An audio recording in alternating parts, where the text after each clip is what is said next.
काय वाटतं? म्हणजे अतिशय छान वाटते की मी मगाशीच देखील सांगितलं की जे जिवंत प्राणी असतात त्यांना कुठेतरी कोंडून ठेवणं, एकलकोंडी करणं हे म्हणजे चांगलं वाटत नाही. आणि अशा गोष्टी टाळण्यासाठी, प्राण्यांवरती होणारा अत्याचार टाळण्यासाठी पेटाने अतिशय छान असा संकल्प आपल्यासमोर आणलेला आहे. आणि हा हत्ती अगदी खऱ्याखुऱ्या हत्तीसारखा वाटतोय. तो डोळे हलवतो, शेपूट हलवतो आणि पाणीसुद्धा स्प्रिंकल करतो.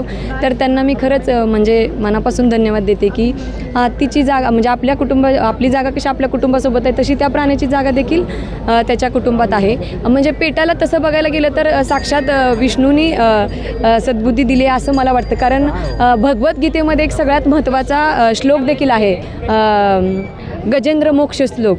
त्या गजेंद्र मोक्ष श्लोकामध्ये हत्तीने विनवणी केली आहे. त्याचा पाय जेव्हा मगरीच्या तोंडामध्ये अडकला होता तेव्हा त्यांनी विनंती केलेली आहे की विष्णूला सोडवण्यासाठी.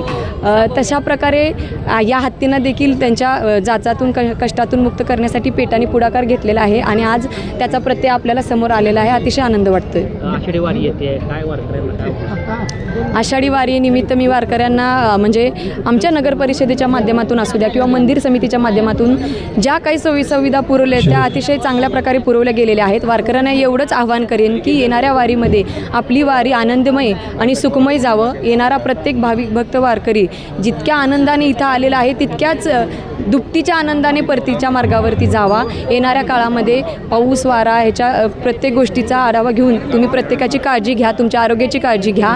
कारण शरीर नीट असेल तरच सगळ्या गोष्टी पुढे चांगल्या चालणार आहेत. आणि पांडुरंग नक्कीच तुमच्यावरती कृपादृष्टी ठेवील. कारण येणाऱ्या भाविकांसाठी 22 तासाहून जास्त विठ्ठल देखील विठेवरती आज उभा आहे. तुम्ही बघितलं आहे 16 तारखेला देवाचा पलंग काढून देवाला लोट दिलेला आहे. म्हणजे वारकरी जो कष्ट करत पायी चालत येतो तितक्याच त्यांच्या कष्टाचं जाण ठेवून विठ्ठल देखील विटेवर त्यांच्या सेवेसाठी उभा आहे. आणि मी पांडुरंगाचरणी एवढीच प्रार्थना करतील की माझ्या प्रत्येक भाविक भक्ताला वारकऱ्याला सुखरूप आणि सुखी समाधानी ठेव. त्यांच्या सर्व इच्छा आकांक्षा पूर्ण कर. तुझ्या 1 सेकंदाच्या दर्शनासाठी 15 ते 20 तास लोक लाईनमध्ये उभा राहिलेले असतात आणि पायी चालत तुझी वारी करतात. तुझी देखील कृपादृष्टी नेहमी. तुम्ही आता म्हटल्याप्रमाणेच की रात्री जे भाविक होते आपल्या रांगेला उभा राहिलेले थोडीशी गैरसोयी झाली होती, ती कंप्लीट काम झालं आपण हो आता काम पूर्णपदावर चालू आहे. मी स्वतः तिथं होते, आमचे शेळके साहेब देखील तिथं होते मंदिर समितीच्या वतीने.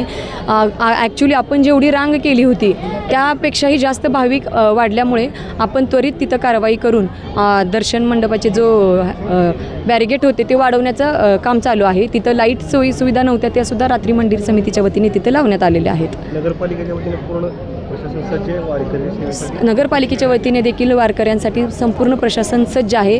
मी सुद्धा म्हणजे नगरपालिकेची प्रशासकीय टीम प्लस आमची कर्मचारी टीम आणि मी स्वतः नगराध्यक्ष म्हणून ग्राउंडला उतरून फील्डवरती रोजच्या रोज पाहणी करून म्हणजे कुठल्याही वारकऱ्याची गैरसोय होणार नाही, अडचण होणार नाही या दृष्टिकोनातून प्रयत्न करत आहे. वारीमध्ये फिरत असताना नदीपात्र असू द्या, 65 एकर असू द्या किंवा वरती वाकरी पालखी स्थळावरती वारकऱ्यांच्या अतिशय चांगल्या प्रतिक्रिया आम्हाला मिळालेल्या आहेत की पंढरपूर यावेळेस अतिशय स्वच्छ आणि चांगलं आहे म्हणून.